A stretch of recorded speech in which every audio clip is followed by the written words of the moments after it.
Today on From the Backseat, we are going to be breaking down the end of the Bengals and Browns Week 8 matchup, along with all the other matchups of Week 8, so make sure to tune in to hear all of it. I'm Joe. Nice to meet you, brother. I love watching you grow up. He's pulling down his pants. Put up your pants, my man. Touchdown! Is this the dagger? Fernando Tatis Jr., a grand slam. I want Iguodala. It's funny to hear females talk about routes. Like, pull up your pants, take off the bra, and be a man. Welcome to From the Backseat, hosted by Clark and Ethan. it's funny. Hello and welcome to From the Backseat. I am back and I am your host, Ethan, and I'm joined today by Bengals fan. Oh, what up, guys? Clark here. Terrible night. Just about as bad as it gets if you're a Bengals fan, but still a lot of season to go, but we'll dive into all the issues that I saw and everything that could have gone wrong that went wrong in the, good old Bengals game. Really love to see it. Yeah, so how are you just feeling in general before we talk about the Bengals? I mean, look, that really sucked. I mean, no one wants to watch their team on Monday night come in there after winning 4 of 5 and for the last 2 weeks feeling on top of the world and then watch your team just get punished. But that's what the Bengals did. Obviously, it stinks a lot. I will still lean on the fact that, okay, they're 4-4, not where we want to be, not where they should be, given the schedule that they played. But there's still a lot of season left. But tonight was just about as miserable as it could have gotten. And this is like the worst I've probably felt as a fan since 2019, I would say. Or 2020 when Joe Burrow tore his ACL. That was probably the lowest moment besides this in the last, year and a half of football. Yeah, I mean, it was a rough one. So why don't we just dive into our breakdown of the Bengals versus Browns? Because clearly you have a lot to talk about. So I'll open the floor to you. How are you feeling as a Bengals fan? Yeah, I mean, I kind of, like I said, it's not a great feeling. Again, for me, so many of the issues at STEM, it's the same stuff. It's the same stuff I feel like was just put on 10 tonight. They started slow, tip pass turnover. That happens. You wipe that off. But the offense really outside of that had looked good at the start. But then when you force them to get off script when we fall behind, we look really off. The offensive line could not protect Joe Burrow to save their life.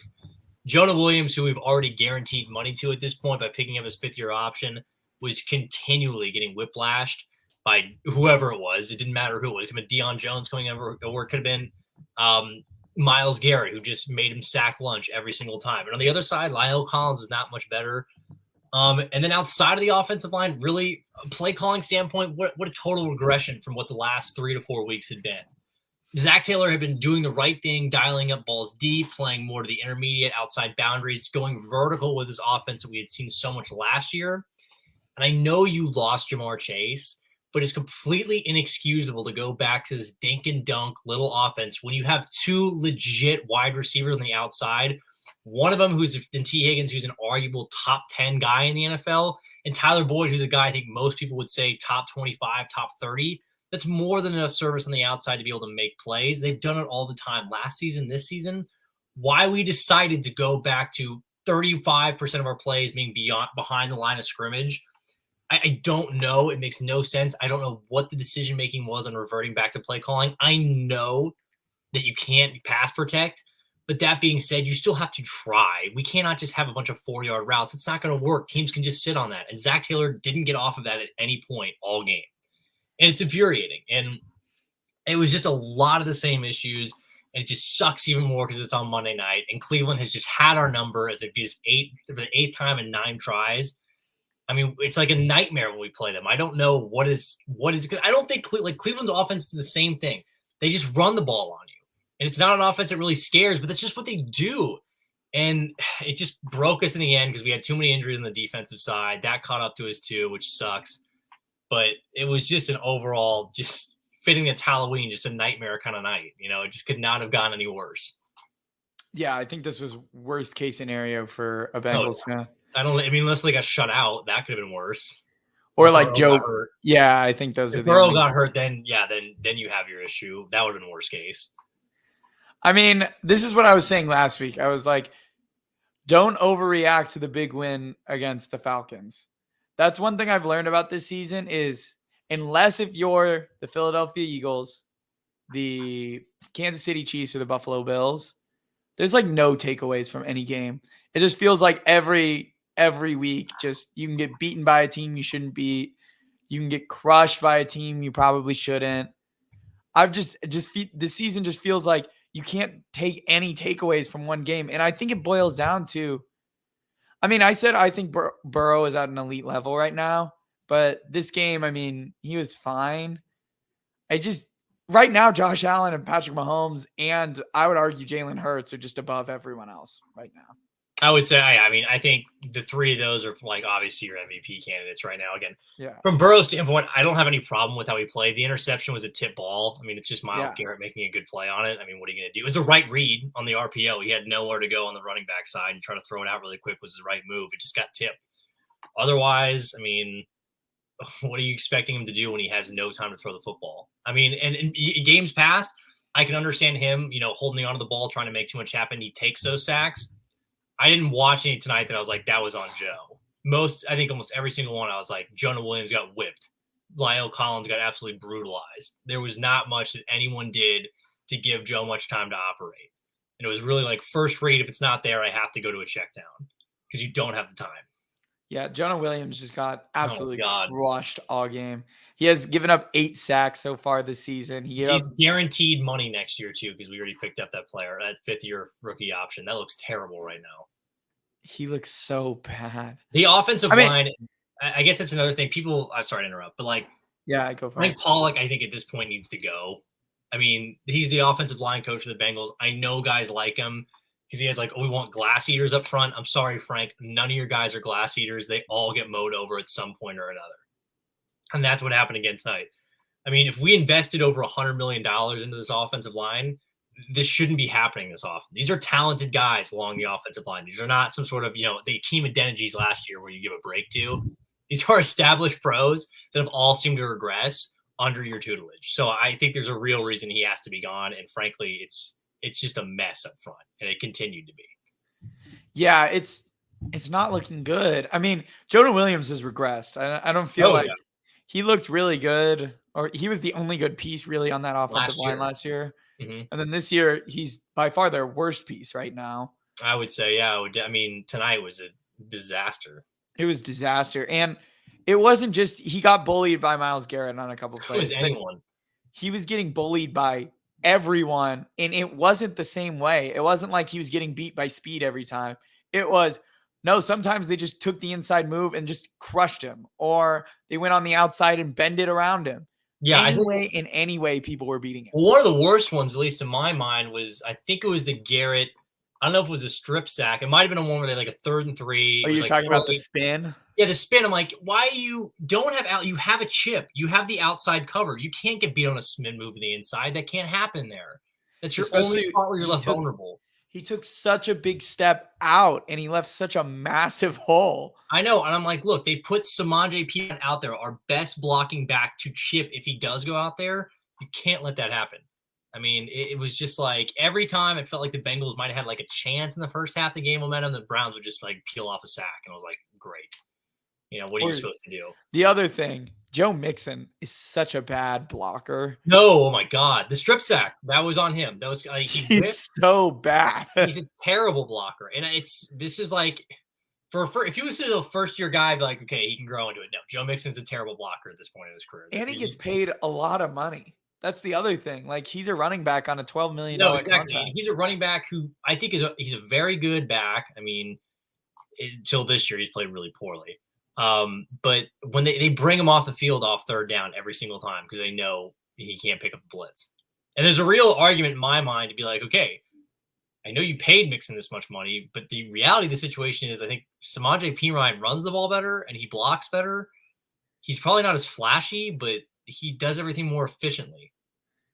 Yeah, I mean, I think they need to go more at least to split carries. I think the one thing the Bengals are really lacking out of the backfield is Perine's fine, but they really need a pass catching back who can make more yak. They have him, they just don't use him. They have Chris Evans. Yeah, I guess that's true. I just feel like whenever I watch their offense, they dink and dunk it so much. And I'm like, well, none of these guys are really gonna. Well, Mixon should be. Mixon's a guy who in years past has made plays. Mixon's a good receiving back. He's just not making anyone miss this year. They're all just okay, first guy who gets him, that's it. I mean, they should use Chris Evans more. If you saw one of the longer plays we hit. Chris Evans beats a corner. He can make plays in the passing game. They just don't use him. No. Well, let's talk about the offense without Jamar Chase. Do you think the loss of Jamar Chase is a bigger deal? Like, what do you think about all these people that are like, oh, it just exposed Burrow as a Chase merchant? What is your response to that? I think it's a silly claim. I mean, again, if you watch the game tonight, I don't think play calling wise, it went back to the team that we saw the first 3 weeks, which was not like there was no route combinations where they really attempted to stretch the field that often. It was very short, intermediate passing game. Make no mistake about it. Losing Jamar Chase is a massive loss. I don't care what offense he would be in, hardly. He is one of the best wide receivers in the league. He's a top 5 guy. He's Joe Burrow's favorite target. He's not there. That certainly hurts. I think it hurt the game plan tonight. However, again, as I said earlier, you have T. Higgins, you have Tyler Boyd. I think the concern for the Bengals wide receiving core is that they don't have a good fourth option. And that's showing right now depth-wise. Like, Mike Thomas being your number 4 doesn't really work. He's not a particularly good wide receiver. Trenton Irwin, not really loving that. Trent Taylor, I don't love that either. So I guess Hurst becomes your number 3 guy, but he's a tight end. I mean, he's nice, but he's not someone who's going to win a ton of matchups. And he's really only a guy that's supposed to be there for 7 to 10 yard routes, and he's playing hurt. So I think more of my concern is that, again, Chase is really, really good, and clearly there's a connection with them. But the Bengals still have too many weapons for this offense to, for some reason, feel like it minimizes when he's gone. Yeah, no, I totally agree. I mean, as we talk about it, I don't want to say that the offense looks like they stall without Jamar Chase. I don't know even if they have Jamar Chase, if this outcome is that much different. I bet you it's, I mean, there's probably a difference. I would say certainly anytime you add Chase into the equation, the game probably goes a little bit differently. Because I think they would have called the game way differently. Again, I think this play calling was completely changed because you miss him. Like, I mean, I don't know why. To me, it looked so black and white from like weeks 3 on to where we were tonight. It felt like weeks 1 and 2. It was like there just wasn't anything. There was no rhythm. There's just no rhythm. Which I don't get. I'm just like, I don't think like tonight was not on Burrow. I don't know what, like for T. Higgins, for example, I saw way too many slants with T. Higgins. I saw way too many. He's a 6'4" athletic freak. Get him on vertical, get him on shoulder routes. Why are we running so many slants and curls? He's so much more than that. Yeah, my thing is, I think it's the same thing that the Chargers run into the issue of Mike Williams, where they try to like act like he's a yak receiver for some reason. And they're like, oh, he's big bodied. So like he'll drag people across the field. And it's like, no, don't do that. Like, that's not how you should be using these receivers. Like I think T. Higgins is better than Mike Williams. Again, I've said this over and over again, but again, they're the same kind of receiver. You should not be trying to like, let's get them in yak situations to see if they can pick up yard. No, that's not what you should be doing. Like, I'm fine with a Higgins like slant route if you have, off coverage and you just want a couple yards. But again, it felt like every time they used him was a slant, a hook. I'm like, okay, he can beat corners with his feet. Send him over the middle. He can run a post. You can send him on a fly back shoulder. He has that chemistry with Joe. The question isn't about that there. I mean, I'm like, why so many short dink and dunk? He's better than that. He's more than that. Well, my thing was also Cleveland was down corners too. I mean, the Bengals went down corners, but Cleveland was down corners too, and they didn't test him at all until it was garbage time and pretty much over. Yeah, until Joe decided, well, I'm just going to throw this one up to one-on-one. And of course, oh, look, your basketball-sized wide receiver made a play. Who would have thought? Yeah, I was just like, what are we doing here? What is the play? What are we thinking? No, and it made no sense. It was, again, I like Joe certainly. Could he have played better? Yeah, sure. He looked pretty just like, all right. Like, I think he had like 100 quarterback rating. Whatever, that is what it is. He didn't blow me away. He just played a meh game. 2 touchdowns, 1 pick. It was just like there was nothing there. It just seemed like everything was out of whack. It felt like it felt like the first 2 games. Well, let's talk about one more storyline because you reminded me of we criticized Brandon Staley for keeping in Justin Herbert in a blowout. What was your opinion of Zach Taylor? Oh, so stupid. Look, okay. I honestly, what they should have done, at least in my mind, I get like the game was not achievable at any point in the fourth quarter. The game was not achievable. They should have scored the touchdown. You have a good feeling for the offense, maybe of some semblance of like, hey, we can still score points. Take them off the field. Let Brandon Allen and whatever finish out the game. If Joe Burrow would have been hurt on that sack play, which he got hit by 2 guys, by the way, on a screen pass. They couldn't even chip enough on a screen pass. And if he would have gotten hurt in that game, I would have asked for Zach Taylor to immediately be fired. There would not even been a question. That would have been the worst decision ever. There was no reason he should have been in that game. T. Higgins shouldn't have been in that game. Tyler Boyd shouldn't have been in that game. You saw how many players go out of that game, and you decided to trot your starters back out when there was 6 minutes when the game was already a 3-score game at that point. No reason that should have happened. That was stupid. That was asking for something dumb to happen again. On a night that early had been a nightmare, and something stupid like that could happen again. Well, and I just don't really understand. I know they always say, like, oh, I want to be out there with my teammates. I want to gain, like, momentum. Like, how much momentum are you really gaining by, like, scoring a touchdown when you go down by, like, 3 scores? Like, what does that really gain for you? They're professionals. I don't think they take moral victories. Of, like, oh, we beat a team in garbage time when they had probably just been playing prevent the entire time just so they don't score immediately. Like, it was all, I mean, everything so, that was a disaster. For sure. But let's transition over to the other side. Let's talk about the Cleveland Browns, because I think there are some storylines there. And one that I feel pretty confident saying. You ready to say Nick Chubb's the best running back in the league? No. No? Who do you think it is? Right now? Yeah. Plays up in the Pacific Northwest. Actually, sorry, he plays in New York. My bad. I think New York. I thought you were saying Kenneth. I thought you were about to say Kenneth Walker, and I'm like, whoa. No, Saquon. I'm sorry. Saquon, I think, is the best back right now. Saquon is playing really well. Can I explain why? Yeah, sure. Go for it. It's because Saquon does both casting the ball and running the ball at elite level. Yeah. There are things he simply does with the ball in his hands that I don't think Nick Chubb can.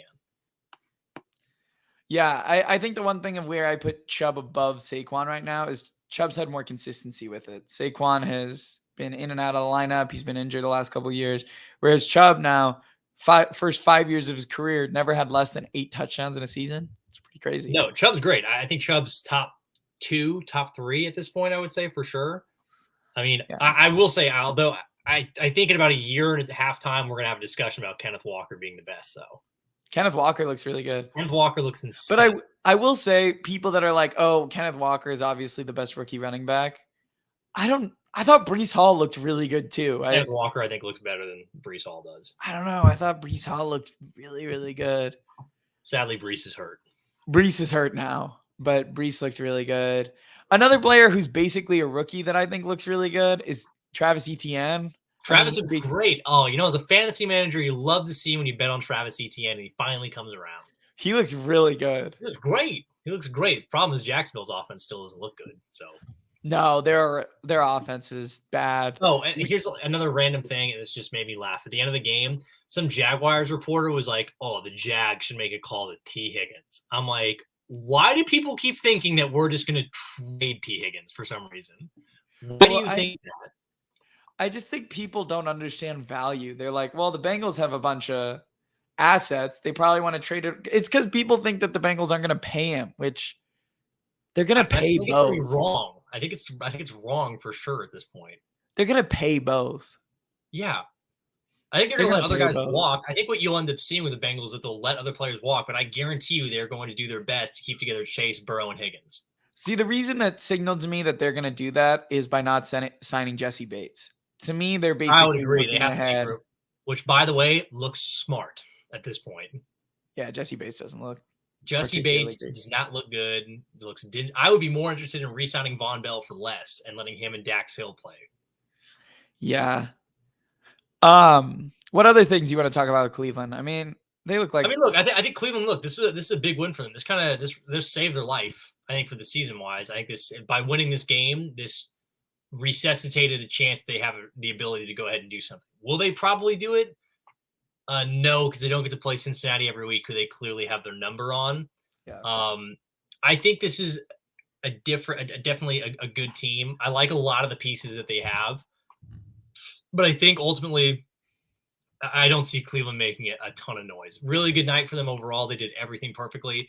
This is a super talented team. I think it just comes out of the fact that they're going to get Watson back too late. I also think one thing I want to throw out there is a lot of people are praising Amari Cooper, which played well, but once Awuzie went out of the game. You had Trey Flowers on him. Yeah, it's a completely different game. Trey Flowers is like our number 5 corner. He only covers tight ends, really. And people are like, oh, he cooked. I'm like, yeah, you probably should cook Trey Flowers. Yeah, it's not that hard. He's number 5 on the depth chart. So Drew, I'm guessing this is actually probably Cody. Cody from Drew Code is asking us, trade deadline is tomorrow. What's the big name player you think gets dealt? I mean, it seems like Bradley Chubb. That's who. I still think Kareem Hunt's on that list too. I think Kareem Hunt probably goes. Yeah. Where do you think Kareem Hunt goes? The Rams. Really? I think Kareem Hunt's going to be a Ram, yeah. I'm kind of thinking of Bill. I think the Bills are, again, the Bills just tested a second rounder. I think Singletary looks fine. I don't think there's really any need for them to go out there and get someone right now. Yeah. Who do you think it's Chubb? Really, when you look at the Bills, what I don't see any reason to change anything the Bills are doing right now. No, I mean, you could always add another piece just as insurance. Like, I would maybe think about adding a corner, maybe. I think maybe I'm trying to think. The biggest name I feel like they could go somewhere would be a wide receiver. I just don't know which one it'll be. I think the most likely, I think my dark horse one for it to happen would be DJ Moore to Green Bay. DJ Moore to Green Bay. I don't think the Panthers trade DJ Moore, to be quite honest. They might not. I don't think they're going to. I mean, they could still conceivably win the NFC South for some reason. And obviously PJ Walker and DJ Moore have some kind of connection. Because they're playing. I would definitely agree. I 100% agree. Unless if the Panthers are completely out of where they're like, yeah, the season's done, book it. But I don't know if you could say book it right now with the way they just played Atlanta and the way how close that division is and how bad it is. I posed this question to you earlier. Is Andy Dalton going to win the NFC South for the Saints? No. Actually, no, I don't think so. I think the Saints of all those teams look the best right now. To me, I think it's going to end up being Atlanta. Atlanta's not going to win the division. I kind of think it's going to, because they're going to get back Cordero Patterson here in a minute. AJ Terrell's going to come back at some point. The problem is, I still think Tampa Bay, actually, to be honest, I still think Tampa Bay is going to end up winning it. I mean, yeah, they're going to figure it out, but so it might be under 500. I think it'd be classic if this happened, because so many people are on Tom Brady and the Buccaneers right now, is that they win that division and they end up being, they somehow draw like the 3rd seed, and then they play some crappy whatever it is wild card team. They beat them, and then they somehow go in and they play like Jimmy G led 49ers, and they upset them, and then somehow we're going to be back in the same situation where Tom Brady finds himself in the NFC Championship game. Oh, yeah. We're all left wondering, how did this happen? It's pre-written. It feels like that. I don't know why, unless Andy Dalton stops him.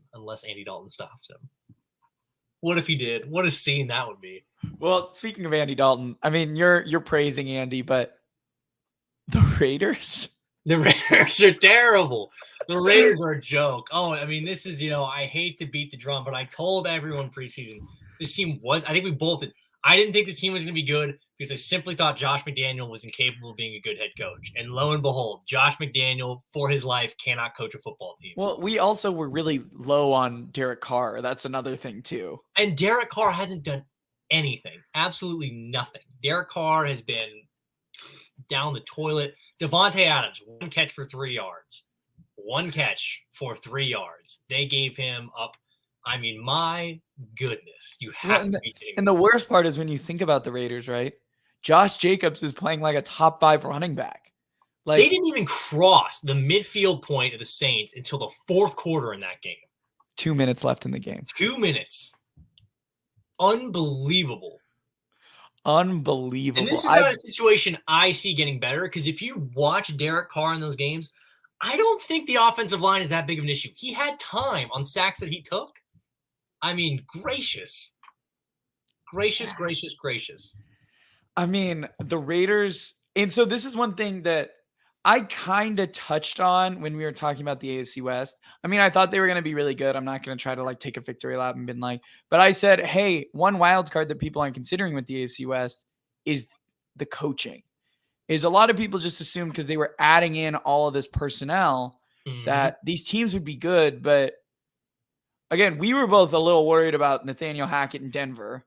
We said it preseason. I mean, we still picked him to have a winning record, but I agree. We still were like, hey, this might not work here. I think we just both saw the talent of those two teams and we're like, yeah, this is going to carry them and beat up some of these NFC teams and some of these lower level AFC, and they're going to win like 9 games. I don't think we realized just how bad the coaching would actually be, because I think you could honestly make the argument Josh McDaniels, Nathaniel Hackett, and Brandon Staley are all bottom 10 coaches right now, if not bottom 5 coaches right now. Yeah. I mean, besides for Cliff Kingsbury, I mean, Matt Rule's out of the league, and Steve Wilkes looks better than all of those guys. Steve Wilkes has somehow gotten the Panthers roster to like actually play games. I mean, here's the thing about, I mean, I'm not going to, again, the Bengals look shit when we play the Panthers next week, so I don't want to put any dumb energy out there and have it come bite me in the ass. But the Panthers haven't won a game outside of the division, if I'm not mistaken. No, they haven't. I mean, their 2 wins are against Tampa and New Orleans. They have 3 wins. They have Tampa, Atlanta. No, they have 2 wins. That would have been their 3rd, which would have moved them. Oh, that's right. They lost. They did. Yeah, they're still because they had the tiebreaker. Don't take them lightly, Bengals. I swear to Christ, Zach Taylor. But yeah, I mean, no, Hackett, Staley, and I mean McDaniel. McDaniel looks the worst. McDaniel to me is the one that's the worst. Actually, Hackett's the worst. Hackett's the worst. McDaniel's the second worst. But again, I feel more pride. Like I called the McDaniel thing. I knew he was a fraud. Because to tell you the truth, we can talk about Hackett. Hackett should have lost that Jacksonville game if Trevor Lawrence didn't absolutely like shoot himself in the foot over and over again. Oh yeah. I don't even know. I mean, first throw on his 2-minute drill just throws an out route like way inside right to the corner. I know. Remember when that guy was entering the top 10 conversation? Yeah, we said that after week 3. They've lost 5 straight since that blowout of the Chargers. I know. It's a tough scene. We also said they were going to win the AFC South. I mean, they certainly looked like it. I mean, I don't even remember who I said was going to win the South. I think I still said Tennessee preseason. No, we both said the Colts. Sam Ellinger looked okay for the Colts. They should not have lost that game. I mean, he looks okay, but looks better than Matt Ryan did. I mean, yes, but a walking shoe looks better than Matt Ryan did. It's true. Matt Ryan sadly needed to be taken out behind the barn. So, I mean, and he was. He literally was. He quite literally was. So I guess he is buried behind the barn now.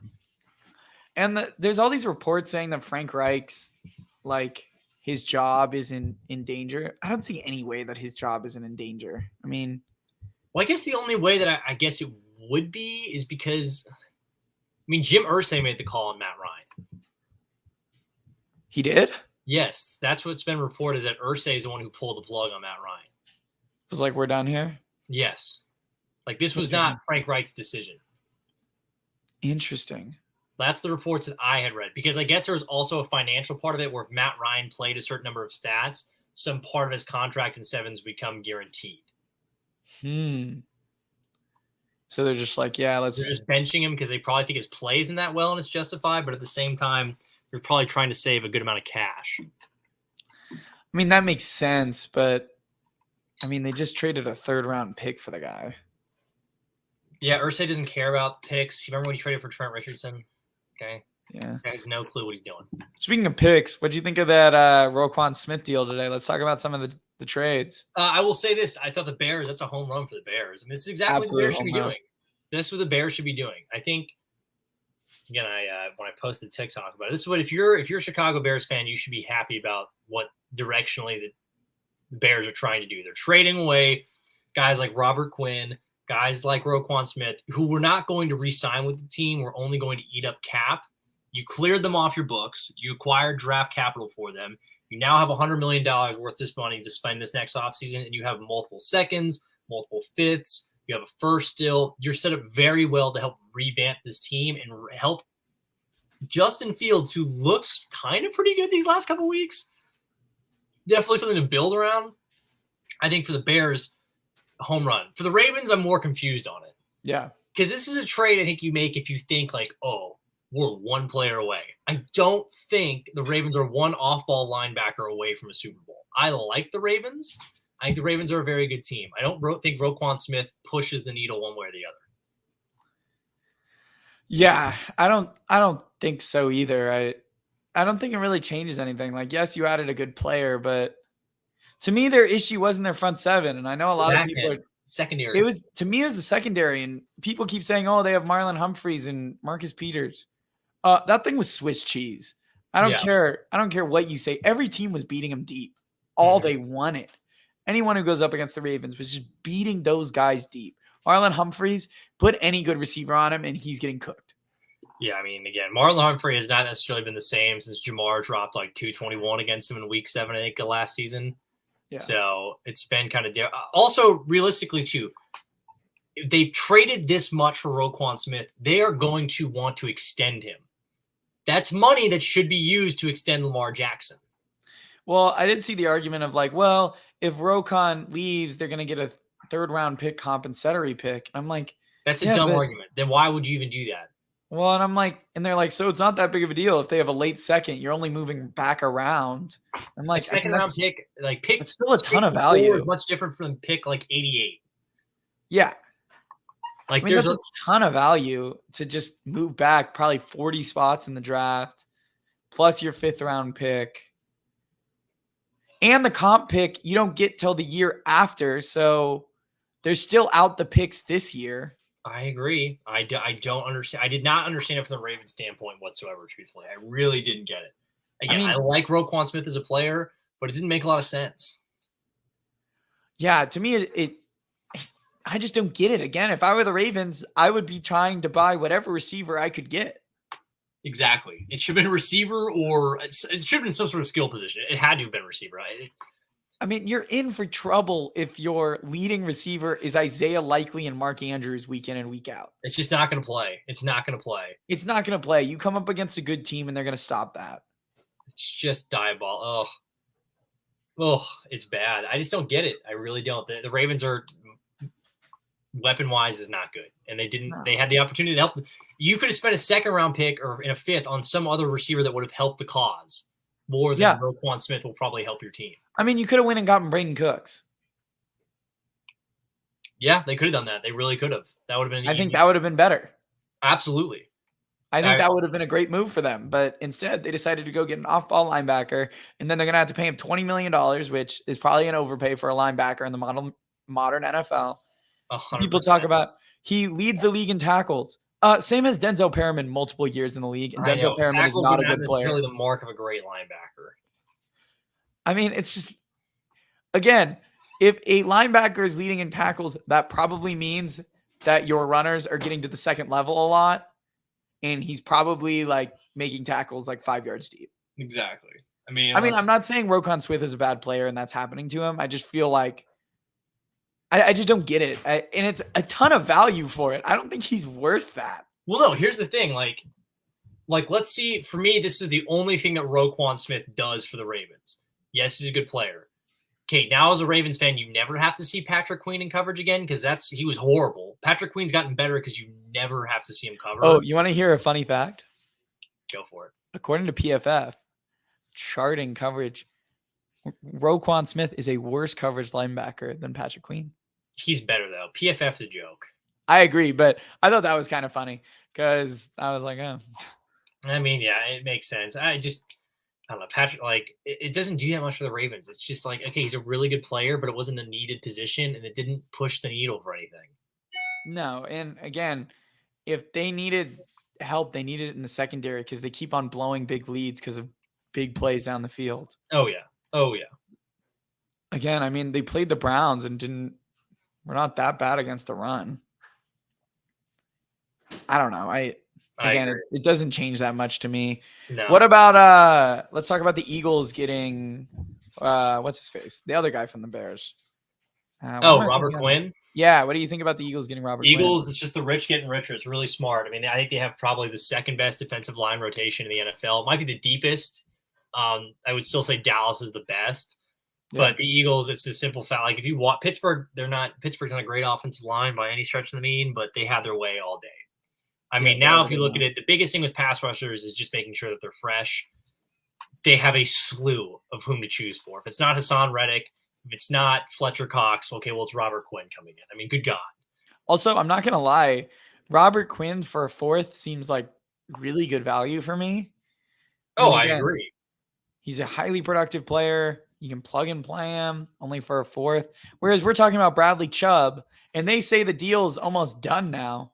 They say multiple teams have offered first for him, which I is know. insane to me because Bradley Chubb is probably the third best edge rusher on his own team. I agree. And I get that he's on a rookie contract right now, but I'm not going to lie. If I were making a championship window, I'd rather have Robert Quinn right now than Bradley Chubb. I totally agree.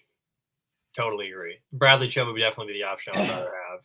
But if I were Denver, I don't know if they can afford to sell rookie contracts, to be quite honest. I know they got to get paid, but that Russell, they have to be in win now. They have to be in win now because they signed Russell Wilson for all this time. They're not getting that money back, and they traded away all these picks. I don't think they can really sell at, like, it's not like the Bears where they can kind of sit on it because Justin Fields is on his rookie contract. They have all this money coming up, and they can just totally retool and do whatever they want. I don't think Denver has the stuff to do that. They've signed Cortland Sutton doing a huge extension who looks bad. They're going to have to pay Patrick Surtain an absolute bag. Yeah, they got some time on that, though. They have time. They have time. I mean, they paid Justin Simmons. I mean, I guess if they're not going to trade or if they're not going to pay Bradley Chubb, you might as well trade him. But I don't know. I guess if you can get a first, you do it. If you can get a first. If you can do it first, trade Bradley Chubb. I mean, obviously, go for it. I can't imagine any team really doing that, though. I mean, they were talking about the Jets doing that, but the Jets have much bigger issues than an edge rusher. Jets have a bad quarterback. Yeah, Zach Wilson is just straight up bad. Yeah, I mean, I think Zach Wilson doesn't look like he has a lot of strength right now. No. I don't really know what the Jets do because they have a good team. They don't have to concern, again, like I said last week, they don't have to concern themselves with winning. But you would like to win if you were them, I'm sure. Like last week, I'll be honest, that was a huge disappointment, I'm sure, for Jets fans. That was the opportunity to finally beat Belichick and the Patriots. And they had every opportunity to. And Zach Wilson kind of threw it away. Literally. Yeah. I mean, it was bad. I think realistically, because here's the thing, it's going to be tough too for the Jets, is that I don't see the Jets going like winless down the stretch. I'm sure they'll probably win 7 to 8 games. That probably means they're in the 15 to 20 range of picks. I don't see a quarterback at the moment there that you would want to take. Well, my thought is where they're sitting right now, their defense is really impressive, but they probably play in the toughest, maybe outside of the NFC East, they probably play in the toughest division in football right now with the Bills, the Patriots, and the Dolphins. So they have to run a gauntlet right now. And I just don't think you can rely on I don't think you can rely on Zach Wilson to win you those games. Because the thing about where you can look positively, like at the Giants, like where you feel like good is like, well, Saquon can always lead their offense. If Daniel Jones isn't playing well, just hand it off to Saquon. He's going to make people miss. Yeah. The issue is the Jets don't have Breece Hall anymore. So they don't really have, I mean, I guess you're like James Robinson, Michael Carter, but you're not feeling very confident in that. No, I don't think it's just like I like Garrett Wilson, but Garrett Wilson has to have someone throw the football to him. Yeah. I like Michael, like you said, Michael Carter's solid, but he's not Breece Hall. Conklin, and the comical thing to me now, CJ Uzama, who they signed, I have not seen him on the field hardly at all. Yeah, I don't. That was a terrible sign. But really, otherwise, I mean, Elijah Moore is probably going to be gone. Elijah Moore, who quits on every route and questions why he doesn't get the ball ever. Yeah, by the way, out the window on the Chargers ever trading for a guy like that. That's like the anti-Chargers kind of player. Yeah, which is like, I mean, he is the anti-Charger guy. I mean, I think the Chargers, I don't know, a wide receiver, I think a guy like DJ Moore would do him great, and I really think they should probably give up something for him, but they The issue is with DJ Moore is we can't take on the contract. Is you can't pay 3 wide receivers $20 million because he's guaranteed too much money at this point. I would love DJ Moore. I think if they were to make a move, they'd have to make somebody for like Jerry Jeudy. Who did the Chargers play this week? We play Atlanta. We should probably win. Should win that game. We probably should. But I've said that about almost every game this year, besides for Kansas City. And we are currently 4-3 and have been blown out by the Jacksonville Jaguars, who are 2-5, and Seattle, who I will give credit to. Seattle just beat the Giants, so I think Seattle's legit. I don't think Seattle's not a real team. I think they're legitimate. Kenneth Walker looks really good. That offensive line, I think, is in contention for one of the best in the league, which is crazy to say. Oh yeah, I mean, again, we've talked. The Seahawks. Gino's playing really well. DK, Tyler. The only issue is their defense, but their defense has shown up enough. I just think once they start playing elite defenses, they're gonna kind of get shredded. The reality is, how many elite, like we keep talking, like how many elite things are there in the NFL at this point this year? Elite offenses? Elite overall, just elite defenses. I think there are 5 elite offenses in the league right now. The Bills, Chiefs, and Eagles, I think all have elite offenses. Mm-hmm. I think the Vikings have an elite offense right now. I think they're playing extremely well. If they're playing in the 1 p.m. slot, sure. Yeah, that's true. If they're playing in prime playing time. At the 1 o'clock slot, Kirk Cousins, deadly. Yeah, if they're playing in prime time, forget about it. I honestly think, I mean, I know Jimmy G is kind of holding him back, but I think the way the 49ers are playing offense right now. Yeah, I'll tell you what, 49ers fans, enjoy that run to the NFC Championship game. Enjoy that run. Yeah. Jimmy G is going to get asked to do something that he can't do. And Christian McCaffrey looks like a great fit in that offense, though. CMC's done a lot. I kind of undersold how much I thought he would be. He does push the needle. Again, it's just Jimmy G, though. If you think this offense is fun with Jimmy Garoppolo, just imagine what it could have been with Trey Lance. Agreed. And I was banging the Trey Lance drum for a while. I mean, we both were of like, I wanted Trey Lance to get a shot so bad. Well, and people so overreacted to that loss in Chicago. And I kept being like, yo, this is week 1. He's a second-year quarterback who took a red shirt year, and they played in maybe the worst conditions I'd seen outside of snow. I know. It's ridiculous. I don't know. Like, the 49ers, they're only 4-4 to the 49ers, aren't they? Yeah. Like, they've lost dumb games, too. Every team's losing dumb games, besides for the Bills and the Chiefs. Chiefs and the Eagles, who are undefeated. They haven't lost a game. Yeah, but every other team is losing. Every other team, it's just like you could lose a dumb game, which is kind of. I mean, fun. people are starting to put Baltimore in that elite category, and I'm like, man, they've dropped dumb games too. Like, here's the thing. Like, I guess I don't know. Like, again, to go back to the Bengals, it sucks tonight. It really does. But the reality of the situation is, it's still wide open. Well, see, that's what I was trying to tell you last week and I'll say it again this week of like, this is where I feel like it's a lot of the Chargers of these teams have so many issues, but every team in the league has issues right now. Mm-hmm. Besides for those 3 teams, there's like no perfect team right now. Mm-hmm. And so at some point, I think these elite quarterbacks, and I'm going to call both Herbert and Burrow elite talents. Yeah, they'll rise above. At some point, they're going to figure it out. At some point, I think this year that every defense is transferred to the cover 2 shell, the Vic Fangio look. Mm-hmm. I think it's just taking the league by storm. Patrick Mahomes and Josh Allen are just playing at an incredible level. And to me, those 2 are the top 2. Whichever one you want to debate is number 1 and number 2, whatever. I think you can make an argument for either. I think all the people that are like, oh, it's clear Mahomes is number 1 or it's clear Josh Allen. No, they're about equal right now. Yeah. We're both playing really well. And then there's this next step down of these quarterbacks who have been really inconsistent, but you know the talent's there. And I want to say this to all Dolphins fans. Stop trying to throw Tua in that conversation. Tua has played 2 good games in his career so far. He has played 2 good games, and you guys are crowning him like he has the same amount of workload as Burrow and Herbert. No, he has played well. I'm not trying to deny that, but he's not there yet. Yes, he's shown flashes, but Burrow and Herbert both put up MVP-type seasons last year. Tua hasn't done that yet. I will also say, like, people, I mean, again, I was really happy with how Burrow played against Atlanta. I'm sure it's comparable how Dolphins fans felt to get the Lions, but the Lions really stink. The Lions secondary is awful. Do you know what they fired their corners coach today? Do you know what their passer rating against them is so far this Probably season? like 114. 129. I can believe it. They don't stop anything. Can you believe that 8 weeks into the season, they have given up a passer rating of 129?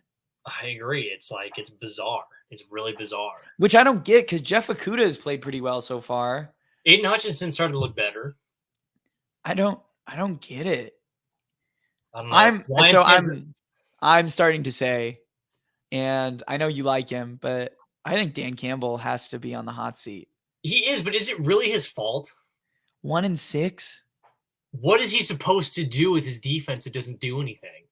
Well, but his offense, that's the thing of like his defense is so bad, but his offense is so good. How can they not just get one more stop? How can they not just get one more piece? I know. I was thinking at some point during this season that the Lions' really close losses would start to flip to wins. Yeah. But instead, they're staying really close losses. Like, what is it? It was like they have 1 possession losses. I think the Eagles, the Vikings, the Dolphins. That's 3 really good teams. And they can't close the door. Well, let's talk about the other NFC North team. We got to talk about Green Bay. I mean, dropped 4 in a row, 3 and 5. They play Detroit next week, which is why I thought about it. What do you picked them as your Super Bowl team? I mean, how are you feeling? Contrary to my AFC team, which I feel great about right now, which was Buffalo. Yeah. I felt great about Buffalo. The game against Buffalo was really ugly, but I still think there's things to take away if you're a Green Bay fan. They looked a little bit better offensively later on in the game. Their defense stepped up a couple times with Jair Alexander, but overall it's a mess. Let's just be right with it. The Green Bay is a mess right now. I don't know what the deal is. I know you lost Devontae Adams, but I thought one of these guys, Christian Watkins, Romeo Doubs, Robert Tonyan, would step a little bit more. They can run the ball super well. They really can, which is even more confusing that they can't get anything going in the passing game. Well, what's really weird is they run the ball so well, but they like hate that identity so much. I know. I think their best drives last night were like, okay, just a pitch to Aaron Jones that would go for like 10 to 11 yards. It was like, and then they would run it on A.J. Dillon the next play and get another 5-10 yards. I literally don't understand it. And I'm starting to wonder, like, if all of this Aaron Rodgers stuff of where he's saying, like, oh, all these other players need to step up. Like, basically, I'm playing well. No one else is. I'm starting to wonder if this kind of rhetoric is just making it hard in the lot. Because they should be running the ball. Like, really, they should move their offense to kind of what Cleveland's doing. Like, to that kind of thing where then they only play off play action. It's tough to do that. It's tough to do that because they have Aaron Rodgers. I know, but if they really want to win, they kind of need to commit that kind of thing. Because by far is that okay? Define winning though. Winning regular season games, yes, you can do that. You cannot do that to win playoff games. Yeah, but I don't think even if they figured out the passing game, I do not think this team is winning playoff games. I think that they could though. I don't think so. I think the defense at its peak is good enough to play. But this defense isn't as good as advertised either. I mean, that's the thing. Which is really disappointing because I thought they were going to be better than this on defense too. I mean, their 2 draft picks looks like disasters. Quay Watkins. Oh my Quay Lord. Walker. Yeah, Quay Walker. He got ejected last night. Oh my Lord. I don't know. I mean, it's early on. It's 8 weeks into their career. It's hard to say what's a disaster and what's not. But I agreed. It hasn't gone the Green Bay way that I kind of thought it was going to. I feel great about it. I said Minnesota was going to win the NFC North, which they are going to. Yeah, they're and going to. then I mean, I think Green Bay. I mean, Green Bay's tough because I really do see Green Bay is like one of those teams that I put it right now to the category of like, okay, the Bengals, the Chargers, the Packers, like great. If they just get hot, yes, I can see them making damage and making waves come the postseason. The problem is there's so many question marks. I don't know if they can do it. I just don't think they have the weapons on the outside. I just think that that's ultimately what this comes down but to. You see little sprinkles. Romeo Doubs had moments. He really did. Yeah, but the thing is once he has moments, then he drops a wide open pass the next time. I know, but if they can find consistency in that, then I. But the thing is, even if they get Doubs going, they just don't have anything else going. What are you going to do? Try to get Sammy Watkins going? You get Christian Watkins going. You get Robert Tonyan going. Again, they don't need like a suit. Like it would be great if they had a superstar, but when you possess the running game that they have, they can just find 2 very consistent options. Like the offense looks substantially different. I mean, I tend to agree, but they got to commit to the running game. That's the thing. And they just have shown no willingness to to commit to the running game. Again, it's just so hard. It's so hard for them to do because they have 12 in the backfield. I know, but at some point you got to realize, hey, that's not our strength right now. I agree. But also I will say, like, again, to the point though of like the pass catching, like Dobbs and Watkins, they win. They have won routes. They're just not catching the ball. They're just not making Like, the plays. what was like one of the first plays of the season? Like Christian Watkins totally beats his corner. I think it was Patrick Peters against Minnesota. 10 yards of separation. He just doesn't look the ball in. Like Romeo Dobbs had that happen last week against Washington. It's like they can win. They just the moment gets too big, I guess. Yeah. So we got a comment. Green Bay needs to sign OBJ or get another receiver. I agree. To tell you, I mean, they should, but they're not going to because they're cheap.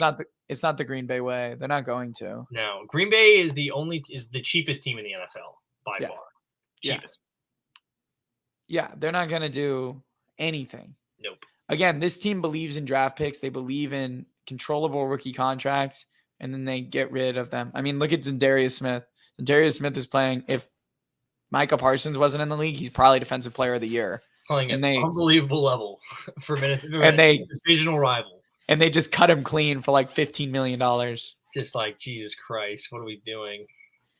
I mean, again, I don't know about Green Bay. I'm not, they don't excite me. I don't think they're going to contend. I mean, I would say the same thing about Tampa right now. I don't feel good about Tampa, but they're probably going to end up winning that division because they have Tom Brady. But I concur. I think once we get to the playoffs, I just don't see any of these NFC teams beating the Eagles, to be quite honest. The only team I think that can is maybe the 49ers. And that's a maybe because of Jimmy G. Dallas could. Dallas might be able to. Myself by saying that, but Dallas could. I mean, Dallas's offense with Dak looks like it's running like a well-oiled machine. It looks really good. It looks really efficient. And that's how they need to play. They need a really efficient quarterback. And that's what Cooper Rush was not. And to everyone who said Cooper Rush should start over Dak, you are dumb. Seriously, Ligma, dude. Absolutely Ligma. If you thought that Dak Prescott was you are dumb. Better than, like, was not as good as Cooper Rush? No, you're just dumb. I'm sorry. Like, give Jordan Love to the Panthers for DJ Moore? They would say absolutely not. They would hang up their phone call immediately. Yeah, I don't know. If Matt Rule was still in the house, they'd say, oh, sure. I mean, who's going to end up with the first overall pick right now? First overall pick? Only Pittsburgh? Is it Pittsburgh right now? Well, I would have said Carolina a couple weeks ago, but they're looking frisky. Wait, is it Oakland or Vegas? No, it's not. Because they're 1-6, huh? Could you imagine if the Raiders ended up with the first overall pick? Do you move on from Carr and take Stroud or Bryce Young? Yes, immediately. I think you have to. How could you not? I think you have to. Derek Carr, I will say, has gotten more passes than anyone else I've seen in football in a long time.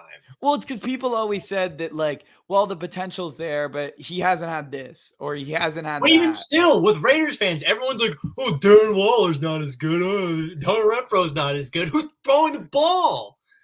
Like, come on, focus on the issue. Let him go. This is okay. You can cast off the line and snip it. It doesn't have to keep going. Oh, it's not. The Raiders are 2-5. So right now, our worst. I don't know who would have the tiebreaker out of these, but the Lions are 1-6, so they would have the first pick, and then the second pick is the Texans at 1-5-1. Texans. The Texans will be first overall. They're gonna be first. Yeah, Texans will be first. They have nothing.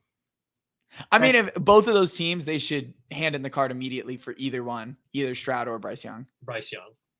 I think you go Bryce Young number 1 too, but I don't think you feel bad about taking CJ Stroud at number 2. CJ Stroud's an Ohio State quarterback. I have questions. I mean, of course but Justin Fields has looked better. I agree. Yes. I tweeted this out, and this can be our last comment of the show because I do want to end on this point, and I meant to talk about it. Is to me, this transition that the Bears are making reminds me a lot of what the Eagles did with Jalen Hurts in the middle of last year. Yeah. So what they're doing for those that haven't really been paying attention to the Bears and didn't pay attention to the Eagles last year, is basically in the beginning of the season, they really wanted to be pass-heavy teams. They wanted to throw the ball a lot. They wanted to stretch out these quarterbacks. They wanted to see what they had in their arms. Quickly realized that these guys could not throw to one side of the field. They quickly realized that they had limitations in the passing game. And so what they decided to do was go to basically run first teams that relied on the quarterback's athleticism and then use play action to make plays, which is what both teams did. Now, the Eagles have expanded Jalen Hurts now, and Jalen Hurts does a lot more than just that. But that's what the Bears are doing. And I think it's the right move to try to get Justin Fields into a run-first quarterback who then is able to win off play action. I think it's a great move. I agree. I think it's a great move. I think in every way, great move. Every way, great move. Yeah, so here's to the Vegas Raiders getting Bryce Young in Kansas City this draft. That'll be fun. Great. That'll be fun. Goodbye, the Derek Carr era. We'll see if that actually happens. But this has been From the Backseat. I hope you guys enjoyed it. Thanks for coming in and tuning in. Make sure to follow us on TikTok, Twitter, and Instagram. Make sure to subscribe on YouTube if you're watching here, and make sure to like if you haven't already. And thank you, everyone, for being a part of the show. Appreciate it, guys. Bengals, fix it. Jesus Christ. What was that?